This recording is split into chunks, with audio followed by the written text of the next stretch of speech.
This feature, Clare Women in Business, is funded by Comishún Naman with a television licence fee.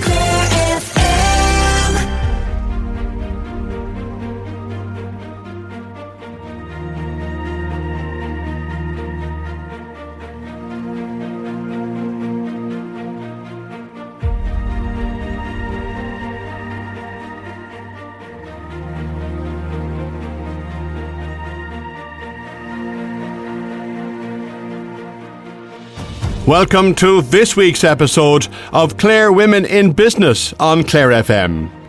Laetitia Sorohan is a jewellery designer who was born in Provence, close to the French border with Italy. From a young age, she loved languages and wanted to live abroad. Before moving to the west of Ireland, Laetitia lived and worked in Dublin, Sydney and Paris. She believes jewellery is not just the final touch to an outfit, it's a way to express one's own individuality. The British Museum selected some of her designs, handmade with sterling silver chainmail and amethyst gemstones. These were chosen because of the link between chainmail and the medieval period, which was the focus of an exhibition there.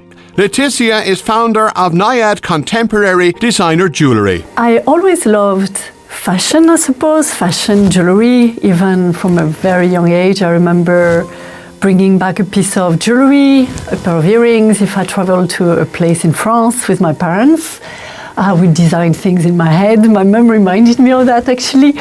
Clothes, maybe, even though I didn't have the skill to make anything. I would imagine, and I always had a love for colours as well.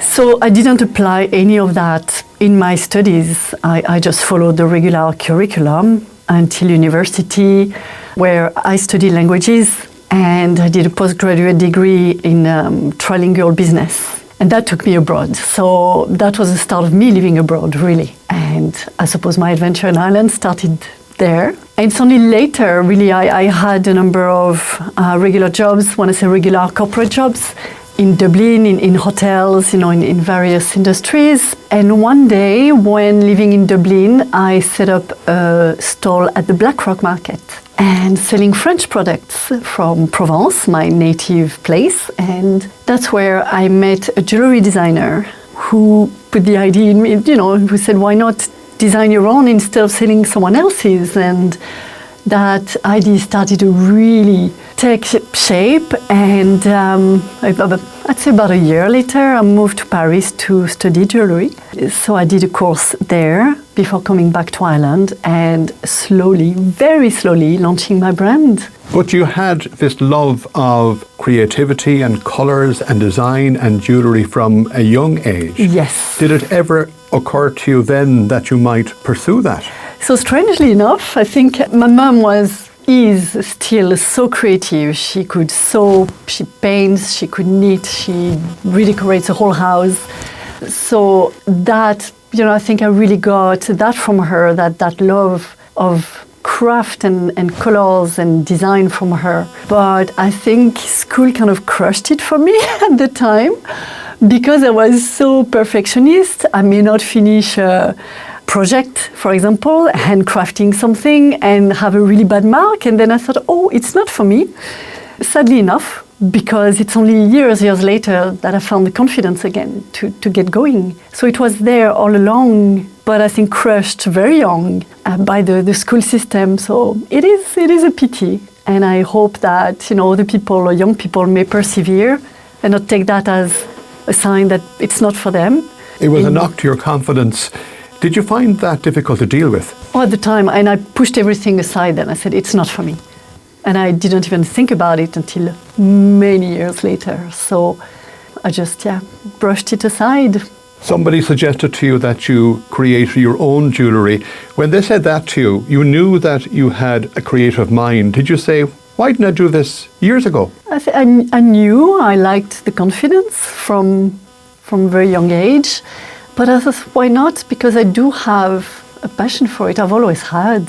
I've always looked for that special piece in my travels, something unusual, or that, and I would even create designs in my mind, so why not try and learn to actually make them? But it was in my early 30s that I got there. So it was a long, winding road until then. But it's okay because the maturity helps as well to, gain confidence and then say, okay, I can do this. And it's been about 10 years now since I launched my brand. Now, I started very slowly. I was looking after my children then. So it was just a few hours here and there, selling at local markets like Balivon. I started making jewelry with aluminium, not silver. So I started really slowly and then built it up to silver and now some gold as well. So it was a long path and a slow path, but it's not a bad thing either because we learn what we really like, the techniques we want to focus on, and we learn about the market as well and the audience and what resonates with people and what resonates with me as well very much and what inspires me. Eventually you left the corporate world to pursue what you're doing now. Was that a difficult decision? No, I think I always wanted to do something of my own, and I was searching for an idea. Even before I did that market in BlackRock, I was going through many possible ideas of my own business. So corporate gift baskets for the corporate world, for example, went through many possible ideas.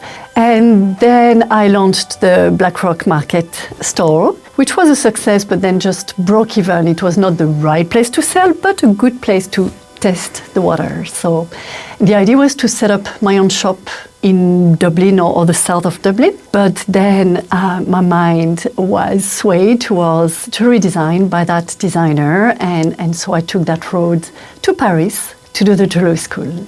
At what point then did you take the idea of having your business so seriously that you set up a business? Because that's a big move. It is a big move. I think working independently was always on my mind for a long time. Even though I started slow, I felt there was potential for my designs, and it's always work in progress even now. It depends on inflation. It's up and down. It's not a business that is constant, and that is a difficulty of it, I suppose, a challenge. But it is a passion, and that's something I will always do, even if sometimes I may have to a little bit on the side. I will pursue this always.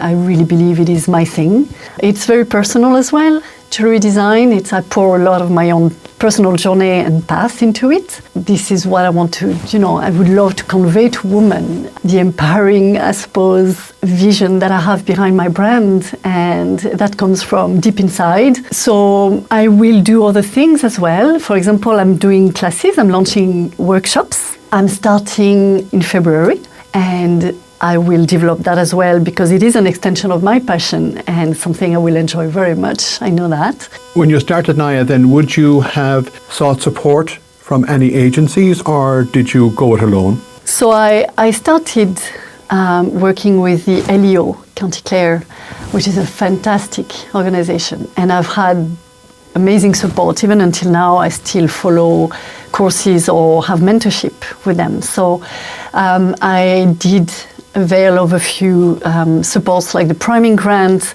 the TAME grant at the time, which existed for export, and to redo my website at the time, or my first website, really. And that was just before COVID.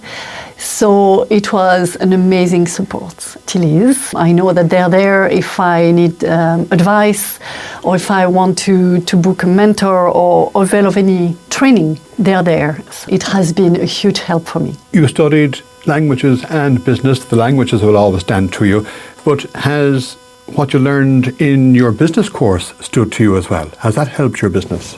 I suppose it always helps, but it's very different studying business for the corporate world on a large scale and international trade and having a small business. It is very different. So especially as I'm dealing with my customers one-on-one, it's much more personal. It's really about the connection. So in a way, it's learning everything again. And it is that, for me, that personal touch that is so important. I was working with the British Museum, a few stores in Paris and in Dublin, but I've decided to pull out and focus on direct to customers. First, because of the connection, but also because it allows me to really customize and work one-on-one with my clients. But that must have been a wonderful experience to have your products on sale in the British Museum. How did that happen? It was amazing. I met the British Museum at my first showcase Ireland. Again, it was before COVID, so 2019. And that was indeed a beautiful adventure and a fantastic door to other shops, I suppose, because it gave credibility to my brand when I was just launching, so it was fantastic. When I'm just launching full scale. I had been doing the small markets, but not to that level until I met the British Museum. So that opened other doors as well. And the collaboration we did with the British Museum just after COVID was amazing as well. It was an exhibition around Thomas Becket and focusing on chainmail and amethyst, which was the stone of that time. And chainmail being my specialty, that's how I got into the British Museum. But then it ran its course, and I think we did a few years together, and COVID changed a lot of things as well. So it was the right time it happened naturally really to pull out and then focus on direct to consumers, and especially because I am now gearing towards the bridal market as well, which is very much one-on-one consulting and designing for a bride, for the mother of the bride or groom, or for a guest attending an event, because I can customize a piece from the gemstone to the length of a chain to the pattern of a chain. So that's something really enjoyable for me. Let's talk about exactly what you're making, because you started off with aluminium, moved on to silver, you work with gold as well, and what you're producing, very intricate, very bespoke. So my core technique now is chainmail. I learned traditional metal smithing techniques in Paris as well, which I blend with chainmail, but I must say chainmail has become my passion. It is weaving little rings one at a time, according to different patterns, and it's literally the chainmail from medieval armors. It started like that, so it's just much more glamorous. Much smaller and much more glamorous as well. And what I love about it is the texture, the fluidity, and as I wrote in my website, Ivan, is I see chainmail like a woman. You know, it is made of small links that may be fragile on their own, but when they're woven together, they form a beautiful, strong and resilient chain. And just like women are adaptable through life and the challenges, the chain is there as well, fluid, adaptable. And I find that a beautiful parallel. And personally, when I wear a piece, I feel empowered, I feel strong. It is following my movements, but it's there, I feel it. It adds a lot, not just an accessory. It's way more to me. You know, a piece of jewelry is actually, I feel complete, I feel stronger when I go out in the world, and I hope that other women will feel the same wearing my pieces. Where would your client base be? Is it broad and wide? I actually do export a lot to the US. This is my main market, and other places in Europe as well, so Germany, Netherlands, some in France, a bit everywhere in Europe. And this is why I'm trying to develop the local market a little more with the bridal customers, because it is very local. You know, I can meet them here in shops. I'm starting to collaborate with boutiques and giving my brochures, and they can accessorize the dress or the outfit that they find in that boutique. So I'm looking forward to those collaborations. Developing your bridal collection is part of the plan for the future. Have you other plans for the business going forward? Well, I think, and that will hopefully come through my social media marketing, but it's hard to convey. I find it much easier to convey in person at fairs, for example. But beyond brides, you know, I want to convey that my designs are for every stage in a woman's life. And I think we tend to, as a woman, forget ourselves a little bit when we become a bride, a wife, or a mother, and also later in life. And it is not because we get older that we should not feel beautiful and valued. And I really hope that my jewelry make women feel that way. at every chapter of their lives. So yes, it is for brides, but it is for brides and beyond. And it is also for couples, celebrating every milestone. It could be the birth of a child, it could be an anniversary or a birthday, of course, but celebrating important chapters as a couple, but also for women as individuals, remembering who they are. So it starts maybe with the bride, but it expands to every chapter of a woman's life and a couple's life as well. That was Laetitia Sorohan, founder of Naiiad Contemporary Designer Jewellery. We'll be back next week with another episode of Clare Women in Business. This feature, Clare Women in Business, is funded by Comisiún na Mban with the television licence fee.